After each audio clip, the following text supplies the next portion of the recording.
Aries, Sun, Moon, Rising, or Venus sign, welcome po kayo sa aking channel, Queen Yin 77. Ito po ay weekly reading. Kunin lamang po yung mga magre-resonate sa inyo at isang tabi yung mga hindi. Pwede rin pong timeless reading ito, meaning kung kailan nyo po napanood, maaring doon pa lamang po mag-resonate sa inyo. So, Aries, wow, meron kang Ace of Cups. Itong feeling mo ngayon this week ay bago sa yung emotion. Yung siguro makakaramdam ka ng kilig. Or maybe meron papasok na idea. Yung something na magiging creative ka. Ganon. Or may bagong feeling sa'yo. Or may proposal. Ganon. Magkakaroon ng bagong baby. Yung iba sa inyo. And with the Queen of Wands, meron ding iba sa inyo dito this week is magiging confident. Something magiging independent siya. No? You may focus siya or parang makakagawa siya ng something by herself or by himself. Ganon, mataas yung determination, malakas yung determination, may saya. Ganon. No, siguro regarding to sa sinisimulan ninyo ngayon. Regarding siguro to sa passion na darating sa inyo this week. No, again, pwedeng natapos na to or pwedeng mangyayari pa lang or pwedeng ginagawa na ninyo. No, meron din ditong 5 of Cups. Meron ditong iba sa inyo dito para may pinanghihinayangan. Merong mga nawala or parang merong mga nasayang. Sinasabi dito ng baraha na wag mo daw tingnan yung mga nasayang. Or wag ka na lang daw manghinayang para hindi ka masyadong masaktan. No? Life must go on. So, wag ka daw ma-stagnant sa mga nawala or mga panghihinayang. Or meron ka sigurong nasabi or nasaktan ka. So, mag-sorry ka na lang, ganun. Or kung alam mo naman na parang tama ka at mataas yung pride nung iyong nasaktan, ganun. Or sa tingin mo talaga na parang hindi worthy na mag-sorry ka sa kanya, then, wag mo na daw masyadong isip-isipin, no? Go on na lang daw sa buhay mo. And meron din dito nga Wheel of Fortune na. So, may good luck card. And, siguro, itong sinisimulan mo na ito, since bago ito sa'yo, papabor to sa'yo, magiging maganda, magiging maayos. Yung sinisimulan mo, yung feeling na bago sa'yo this week. And, maybe ito na yung turning point mo, baka nung mga nakaraan ay parang hindi mo talaga feel kahit na ilang beses na itong dumadating sa'yo. Ganon, or iba-iba lang ng sitwasyon. Pero ito parang nafe-feel mo talaga parang nabuboost yung confident mo dito. Ganon, yung parang willing ka, passionate ka, or parang ang high-high ng energy mo dito or something. Yung hindi mo iniinda kahit anong sitwasyon or suliranin pa yan. Basta, with the Wheel of Fortune, parang feeling mo siya yung swerte sa'yo. Ano ba yan? Something sitwasyon, bagay, or pangyayari, ganun. Nung kuha pa tayo ng baraha.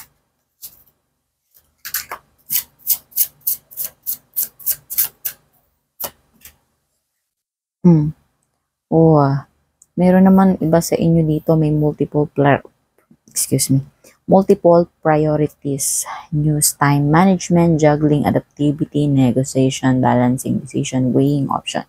So, siguro sa inyo dito yung iba is naghahanap ng balanse sa buhay. Yung tipong parang nagkakaroon kayo ng time management or yun yung siguro tipong may trabaho kayo, tapos may sideline pa kayo, may love life pa kayo. Ganon, hinahanapan mo ng balanse yung mga bagay-bagay sa sarili mo. Or parang, pagdating sa love dito, sana hindi naman, no? Pero parang nakakita ko dito ng two-timer. Ganon. Baka may love life ka na ngayon, may jowa ka na ngayon, may partner ka na ngayon, tapos parang may na-meet ka na new person, tapos ngayon parang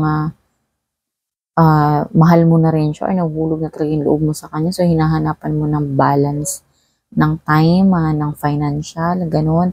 Basta something merong meron sa inyo dito na naghahanap ng balance, no, sa mga pangyayari niya sa buhay niya or sa ginagawa niya ngayon.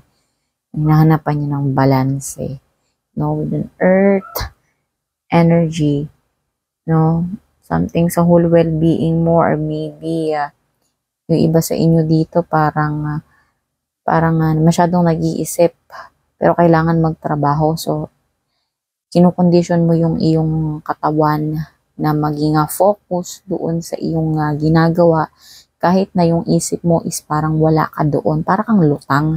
Ganon, Aries, no? Kuha pa tayo na message.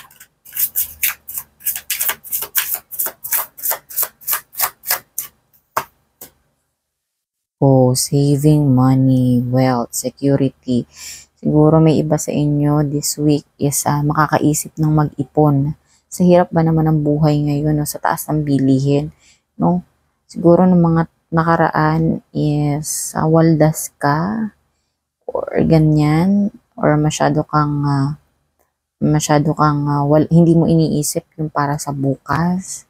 So ngayon nagkakaroon ka na ng control sa sarili mo with an earth energy, na ibig sabihin ng earth is humble, ganyan, yung parang down to earth, yun, kaya ka magsisave siguro ng money. Masyado mo nang iniisip yung seguridad na baka matakot ka na maubusan, walang magpapahiram sa'yo, ganyan, or lalo ngayon nasa calamity, no, yung mga bagyo ngayon, nakita mo na kanya-kanya ng pagpupursige, so nakita mo baka walang magpahiram sa'yo ngayon, so nakaisip ka talaga this week na mag-ipon, no, para sa'yo at para sa pamilya mo, no, so magkakaroon ng self-improvement dito, yun. And another message pa for Aries. Oh, meron na namang earth energy, no? So, yung iba sa inyo dito mag-aaral, merong pag-aaralan or something, merong collaboration, yung tipong siguro parang nagne-networking ka, ganun, at nakikita ko dito na parang eager ka na makakuha ka ng grupo, ganun, kaya nakikipag-collaboration ka. Maybe may iba sa inyo dito humihingi ng tulong regarding sa knowledge, ganyan, regarding sa pagkakitaan, or meron kang inaaral, nanonood ka ng siguro ng mga tutorial, maybe sa YouTube, or lumalapit ka sa expert, or yung meron talagang alam, ganun, kasi para kang meron talagang binabalanse dito, may pinag-aaralan ko, or maybe someone sa inyo dito is spying, no, parang may nakilala ka sa buhay mo, or parang may naging interesado kang person dito na gusto mong ipagtanong yung kanyang character, kung mabuti ba siyang tao, kung saan ba siya galing na pamilya, or kung anong meron siya, ano bang background niya, something ganun, kaya meron kang pinagtatanungan dito, ganun. And, teka, titingnan natin yung overall energy mo sa makaka-relate dito.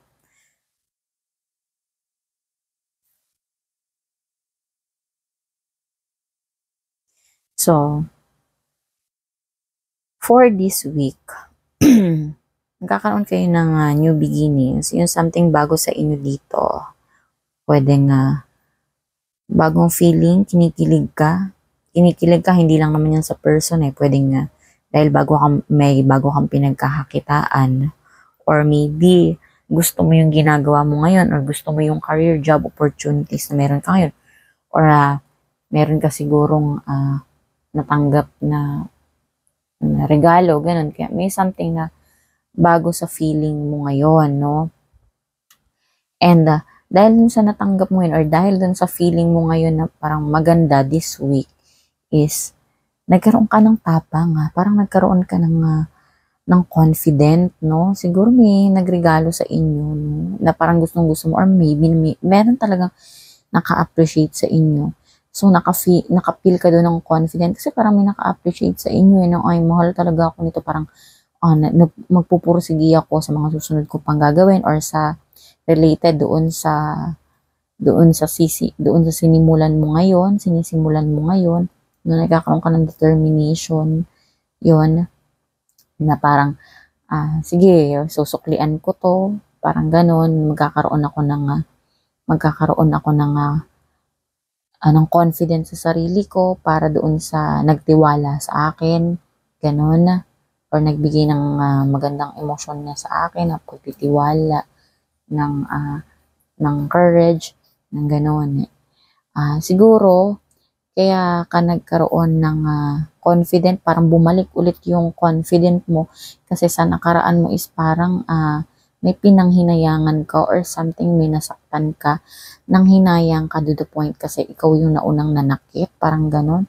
Or something, hindi mo naman intention yung manakit, in terms siguro parang nakikita ko dito, nakapagbitaw ka ng masakit na salita. So parang lumayo sa'yo, no, ganon. Siguro kasi ikaw, Aries, kasi medyo hot and fiery ka. Yung tipong hindi mo minsan iniisip yung sinasabi mo. Bigla na lang yan lalabas sa bibig mo.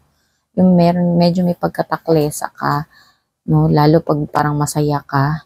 Yung pag masaya ka kasi parang hindi mo na alam yung nasasabi mo sa kapwa mo. May pagkapasikat ka, ganun. Kaya siguro parang hindi mo na control yung sinasabi mo, nakapanakit ka. So yung nasaktan mo siguro biglang naglaylo sa'yo or umalis.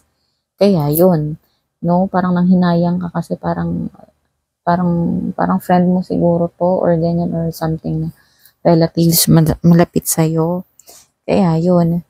Pero wag kang mag-alala kasi siguro sa isang banda hindi mo naman intention na makapanakit, no?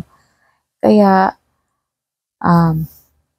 magkakaroon ka ng good luck sa ginagawa mo. Maybe yung bago nga sa'yo na feeling, yung sisimulan mo or maybe yung determination mo na yon, no?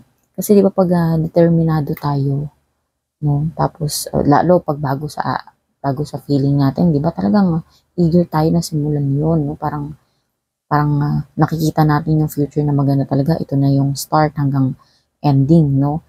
Magiging maganda. So ganun, confident ka. Pero dahil doon nga sa sinisimulan mo ngayon or bagong feeling ba yan or new start, fresh start, no? Merong good luck card, no? Magiging maayos yung sinisimulan mo ngayon, no? Siguro, meron ka rin naman nagawa na mabuti sa nakaraan mo at ngayon inaani mo na rin yung kabutihan or yung kagandahan ng resulta na yun. So, ito yun, no? Nasa fate mo rin, nasa kapalaran mo din na maging maayos, no? Yung darating sa'yo ngayon, no? Tapos nga, merong Four of Pentacles, yun. Siguro dahil nakikita mo baka nagbubunga na yun, nafe-feel mo na parang maganda. So ngayon, iniisip mo na parang something, mag-save ka na hindi ka maubos-ubos ng ipon mo, ganyan, dahil nga mayroon kang pinagdaanan na losses ng nakaraan. And therefore, dahil siguro bago yun sa'yo, nag-a-adjust ka, and meron ka pang current na ginagawa ngayon, aside doon sa paparating na this week, no, hinahanapan mo siya ng balanse kung paano mo siguro siya maisisingit or kung paano siya hindi mawawala doon sa daily lives mo, yung sa pang-araw-araw na ginagawa mo. No? At yun nga, sinigundahan siya ng Three of Pentacles. Inaaral mo talaga siya. Parang yung tipong, yung balance na yon is, hinahanapan mo pa siya ng another information, something ganon, no? Kumbaga para mas maging pulido, no? Hindi, walang distraction, walang postponement, ganon. Kaya, yan parang pinag-aaralan mo, no? Inaaral mo talaga yung sinisimulan mo ngayon. Or pwede din sa feelings, no? Inaalam mo kung ano yung person na yun, yung ugali niya, no? Para maging compatible kayo sa isa't isa. Ganun. So, kuha tayo ng mindful message, yung mga paalala sa'yo this week. Mindful message for Aries. Mm. Conscious focus. O, maging focus ka daw, yung conscious ba yung alam mo yung focus mo, ganon. Inaalam mo yung focus mo. What I focus on, I attract more of. O, di ba? Kung ano daw yung focus mo, yun yung ina-attract mo. So, be careful. It's a warning sign, no? Na baka mamaya nag-iisip ka dyan ng hindi maganda. So, yun na yung focus mo. So, piliin mo, isipin mo lang yung maganda, yung tama, yung mabuti, para yun yung ma-attract mo. Starting with today, I will be more conscious of what I choose to spend time speaking or thinking of.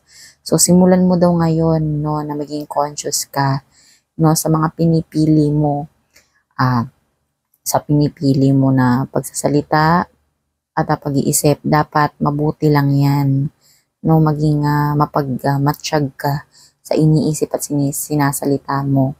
I will do more of the things that bring me joy, no, and see as more of these things begin to effortlessly flow into my life, no. Lahat daw ng gagawin mo ngayon ay dapat daw magbibigay sa iyo ng kaligayahan, at makita mo, at simula daw noon makikita mo daw yung ito na daw yung start ng magagandang bagay na darating sa iyo effortlessly, no, nadadaloy sa iyong buhay. So yun, magkaroon ka ng conscious focus, Aries, no. Kuha naman tayo ng archangel messages. Ito naman yung for protection and guidance na message sa iyo ng mga archangels. Si Archangel Merlina ang nagsasabi sa iyo na you are confused and indecisive because you do not have enough information. So, nalilito ka daw ngayon, no, sa mga desisyon mo kasi wala ka daw sapat na knowledge, no, wala ka daw sapat na information. So, siguro kaya lumabas itong Three of Pentacles, no, para talaga to sa yung reading na to, Aries. Kasi kailangan mo talaga ng may pinag-aaralan ka, tama yon. Do research or seek expert advice before making a decision, no? Mag-research ka, mag-aral ka, 'di ba? Sabi din sa ito ng Three of Pentacles, 'di ba? Lumabas sa tarot card, no? O kaya kung hindi ka naman makapag-research or parang diskumpiyado ka doon sa nire-research mo, no, doon ka magtanong doon sa may mga karanasan na, marami ng karanasan. So, yun yung reading sa'yo for this week, Aries. Kung nagustuhan mo ito, please consider subscribing my channel. Thank you. Bye.